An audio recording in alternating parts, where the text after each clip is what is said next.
Welcome back to Superbly Said Advanced English Vocabulary and Phrases. Yeah, and just a quick note before we start. This deep dive is actually from a SpeakDuo lesson. Right. So if you're an advanced learner wanting to put these phrases into practice, you can go to SpeakDuo.com. Oh, yeah, to meet new people from around the world. Exactly. People who are practicing English on video calls just to, become more confident with their speaking abilities. For sure. So let's just jump straight into the idioms today. Let's do it. Our theme today is professional dynamics. I love this one. Yeah, and I thought we could kind of weave these into a single, hypothetical career arc. Oh, that's a fun way to do it. Starting with just a daily interaction, right?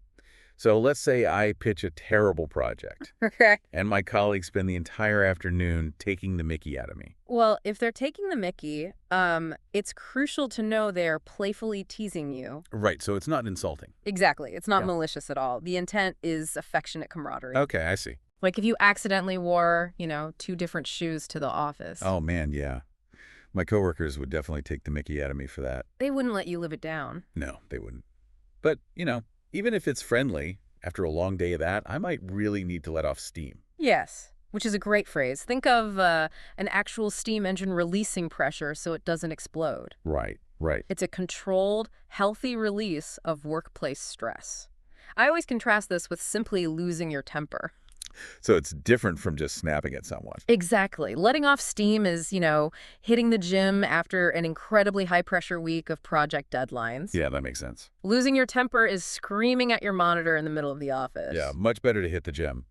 But maybe before I pitched that bad idea, I really should have found someone to bounce ideas off. Yes. Which, by the way, is totally different from brainstorming. Oh, really? How so? Well, brainstorming is usually this chaotic, group-wide idea generation. Oh, like throwing everything at the wall. Right. But bouncing ideas off is targeted. It's like a one-on-one sounding board.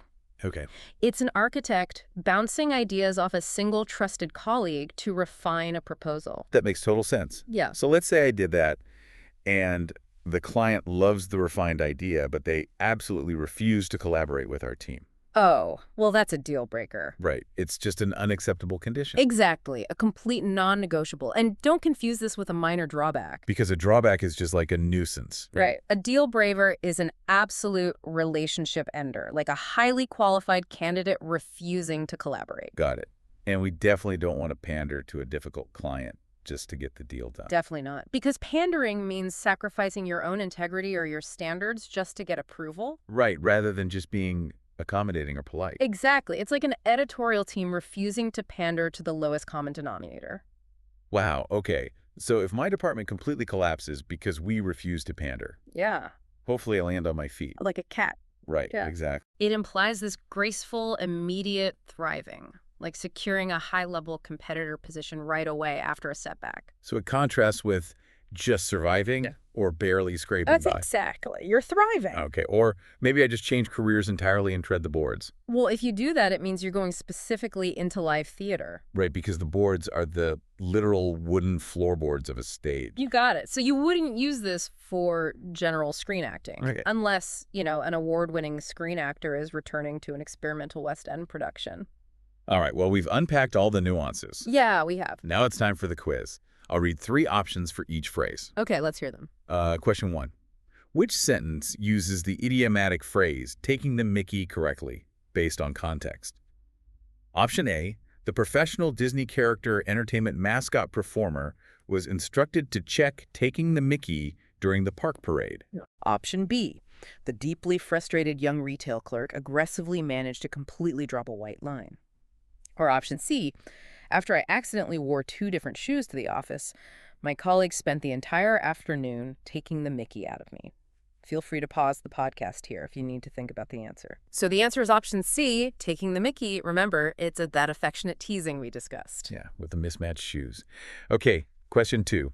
Select the context where the phrase, a deal breaker, is most appropriately used figuratively. Okay. Option A, the candidate was perfectly qualified in every technical regard, but his absolute refusal to work in a collaborative team environment was a total deal breaker. Option B, the professional construction engineering safety inspector was instructed to check a deal breaker during the site audit. Definitely not that. Or option C, The incredibly clumsy warehouse inventory clerk accidentally managed to quickly buy some large systems. Feel free to pause the podcast here if you need to think about the answer. It's going to be option A, a deal breaker, because refusing teamwork is that absolute relationship ender. Nailed it. Question 3. In which situation does someone accurately utilize the advanced phrase bounce ideas off contextually? Option A, the professional athletic stadium sports ball bouncing coach was instructed to bounce ideas off during the basketball practice. Very literal. Option B, before submitting the final architectural proposal to the client, the architect met with a trusted colleague to bounce ideas off and refine the concept. Oh. Or option C, the completely terrified young wilderness traveler unexpectedly noticed an exceptionally massive, heavy tool chest. Feel free to pause the podcast here if you need to think about the answer. Yeah, that one is option B, bounce ideas off. It's our targeted one-on-one sounding board. Right. Question 4. Which response best demonstrates the advanced phrase, tread the boards figuratively? Okay. Option A, after a long hiatus focused on commercial screen roles, the award-winning actor finally returned to tread the boards in an experimental West End production. Option B, the professional flooring installation carpentry construction contractor was instructed to tread the boards during the oak floor finishing. Oh, a trick question. Option C, the incredibly clumsy warehouse inventory clerk accidentally managed to quickly catch that white balance. Feel free to pause the podcast here if you need to think about the answer. That's option A, tread the boards. It specifically captures returning to live theater. Absolutely. Okay, question 5. How would a professional accurately use the verb pander to contextually? Option A, the professional wildlife conservation animal sanctuary caretaker was instructed to check pander to during the feeding shift.